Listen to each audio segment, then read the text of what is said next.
guys, and welcome back to my channel, or if you were new, welcome. I'm Mend. Oh, I should have fixed my hair before I done this.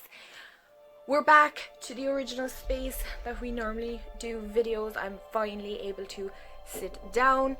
If you can hear some noise, apologies. Everyone is home. Well, except Neely, he's still in France. But today is the first day of our Halloween series that I wanted to start and get into, and I thought, what better topic to talk about for Halloween, which I love talking about because I've had an interest in this since forever. I'm not sure how long I've been into this, but I will let you know. It is Ouija boards. So we're going to talk about Ouija boards. I'm well aware of how many videos there are out there about it and people playing with them or using them and all that, but I wanted to make my own video and share some of my knowledge and the history on Ouija boards, which I had so much fun researching because I didn't know half the stuff as such, like how it originated and things like that. So grab a cup of tea or whatever Halloween type drink you like, and we shall get into the video. I think I'll start off with the history of the Ouija board. Now, so to get into the history of the Ouija board, as I was researching it, I found that it was very complicated and there was a lot of different information on one side, but on another side it was completely different. So I kind of went with my gut feeling as to what resonated. So I kind of really simplified it, to be honest. Otherwise we'll be here for the next God knows how long talking about Ouija boards. But they were first introduced to the American market in the 1890s. Now Ouija boards are only, and I didn't know this, are only like over 130 years old. So really they're not that old, considering like tarot cards, for example. Now they're not the same as Ouija boards, but they've been around for centuries. So if you put it into that context, the Ouija board isn't that old. Now they do believe that it is based off of talking boards, which were used to communicate with spirits, and that itself is quite ancient. The specific characteristics on a modern talking board were used to communicate with spirits, which is believed to originate from the Fox sisters. Now, they were three famous 19th century mediums, and they claim to be able to talk to ghosts. So ghosts would knock on walls to answer questions that they'd ask, or they'd use turntables, or is it table turning? I'm not really sure. And also they did automatic writing, which is where the research that I did said that they were controlled by the spirit and they'd write down what came into their mind. So technically, I suppose, yeah, that is one way of explaining it, but really it's channeling the spirit through you and writing down the messages that you get. So there is one thing that I want people to take note, and I hadn't thought of it myself until I actually read it, and I was like, well, that's quite true. But spiritualism was very popular in the 19th century in America, and this was an era where seances were very, very popular at the time. But you're talking of an era where the life expectancy wasn't very high. It was like less than 50. Women died in childbirth, children died of diseases, and men were, they died in wars. So seances brought great peace and solace to these people, especially in such difficult times, and maybe it was their only way of being able to communicate with their loved one who had passed on. So talking boards were way more popular in the 19th century, more so than Ouija boards. And the first marketed Ouija board was actually in the US in the 1890s. Now, nobody is actually really sure of who invented the Ouija board. There is no one person, but they believe that it was E.C. Wright Reich. I'll put it here. I tend to do that a lot, don't I? Because I'm probably butchering the name. Who was a coffin maker from Maryland, and he had a huge interest in spiritualism. So they believe that he may have invented the Ouija board. Now, there's way more that they go into, but to be honest, we'll be here all day trying to explain that. But I thought that was interesting that a coffin maker may have made the Ouija board.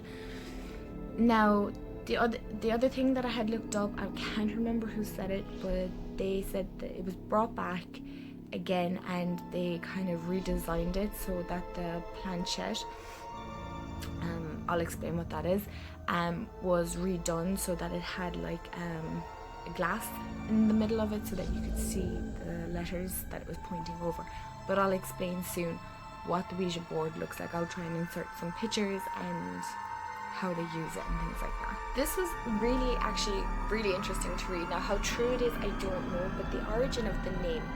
So Ouija, what I thought and like everyone else thought was yes in French and German, but apparently that's a myth and it's not true at all. The story that I read was that Ouija Boards held a seance at his house with his sister-in-law in the 1890s, I think. And he wanted to ask the board, or the spirit, sorry, I should say, what should he call his new product, which kind of made me confused because I wasn't sure. Then the other E.C. Reich make the Ouija board, or did Ouija Boards make the? It was so confusing, but apparently anyway, the board spelled out Ouija and it meant good luck. Anyway, so whether it's true or not, the name kind of stuck, but I just thought that was kind of an interesting fact. Maybe it may not be a fact, I'm not really sure, but interesting to throw into the video as well. So to get into the topic of explaining what a Ouija board is if you don't know. So the Ouija board or spirit board or talking board or whatever you want to call it is believed to be used to communicate with spirits. Now, what is it? It is normally a flat board and it has letters, so from A to Z, numbers 0 to 9. It has yes, no, hello and goodbye, and I think some symbols as well on it. I don't know, I haven't personally used it myself. Now, excuse me, I will explain how people use it. Like I said, I haven't used it myself. I've seen different videos and read about it, like, so I wouldn't say I'm an expert in it, but I kind of have a good enough understanding of how the Ouija board works. So the one rule is you don't play alone. It always has to be, I think, more than at least 2, I think, anyway, definitely. And you also have, sorry, I forgot to say, you also have what they call a planchette, which is kind of, I'll insert pictures so that you can kind of get a better feel of what it is. Hello. Gosh, sorry about the noise, guys. It's basically a pointer that they put their fingers on, like so, and you can, there's like a glass, you can see through it to what letters it is spelling out. Now, the way I've seen it being used is that everyone places, so if there's 2 of you, I think you place both your hands on it, or if there's more than 2, you just place these 2 fingers on it. Everyone is different. I've seen some people swirl the planchette around before they start asking questions to open a portal, which is what I believe the Ouija board to be, that it's opening a portal to the other side. And from there, then you can ask your questions and it will move over letters and spell out things or numbers or answer yes and no questions and hello, goodbye. I think you're supposed to push it to hello first before, obviously, out of politeness. If you are going talking to spirits, I wouldn't recommend it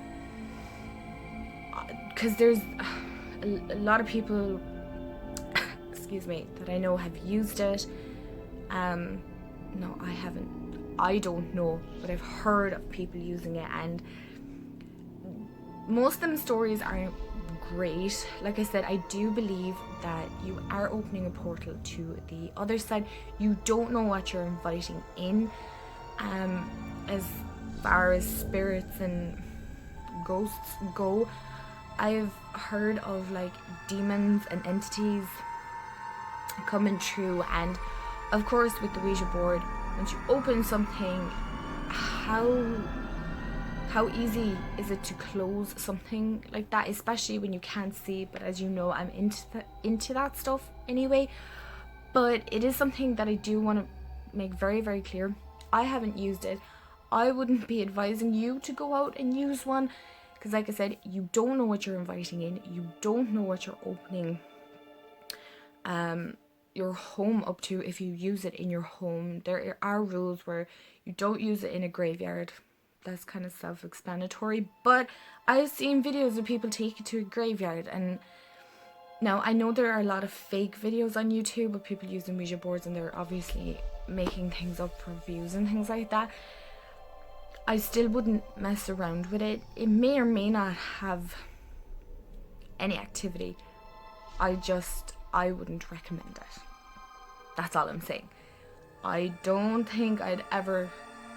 You can't even say you're playing with it, because it's not really fun, because you don't know what you're opening up to. You have no clue. So guys, on that note, and a lecture on top of it, I shall end my video. If you have Ouija board stories of your own, I would love to hear. Do comment it below, and maybe if I got some Ouija board stories, I might actually do a video on it. That'd be really cool. I love reading Ouija board stories or hearing them. If you don't watch Corpse Husband, you should. I'll put his channel in the description box below. I love his story or his videos. He does like multitude of like horror stuff. And Mr. Nightmare is another one. He's really good. If you're into like horror and paranormal and kind of scary stories, they're the ones to check out. They're the ones I listen to. So on that note, if you would like to subscribe to my channel and see what else I have to upload, please do hit the subscribe button. Hit the bell if you want to be notified when I upload. Of course, we'd love to have you part of the family. And as always, I hope you have an amazing day wherever you are in the world. Don't play with Ouija boards. And sending you so much love and light your way. And I shall see you in the next video. Bye guys.